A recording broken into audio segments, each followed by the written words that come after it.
நீங்க தான் எனக்காக ஒரு உதவி பண்ணணும். செய்வீங்களா? என்ன பண்ண சொல்றீங்க? எங்க மாமாவோட சுபாவம் உங்களுக்கு தெரியும். அவரை எனக்கு பிடிச்ச மாதிரி கொஞ்சம் மாத்தணும்னு நினைக்கிறேன். என்ன? ஒண்ணு இல்ல, நான் எங்க மாமாவை வெறுக்கிற மாதிரி நடிப்பேன். அவர் என் மேல இருக்கிற ஆசையில உங்ககிட்ட ஏதாவது யோசனை கேட்பாரு. ஒரு ஆம்பளை இப்படி எல்லாம் நடந்துக்கிட்டா பொம்பளைக்கு பிடிக்குமோ அதெல்லாம் நீங்க தான் அவருக்கு சொல்லிக் கொடுக்கணும். நான் இதெல்லாம் எப்படி? கல்யாணத்துக்கு முன்னாடியே எங்க மாமாவை மாத்தி காட்டுறேன்னு எல்லார்கிட்டயும் சொல்லிட்டேன்.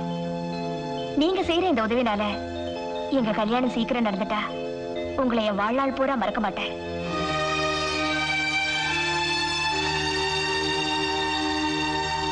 எங்களுக்கு பிறக்கிற முதல் குழந்தைக்கு உங்க பேரை வைக்கிறேன்.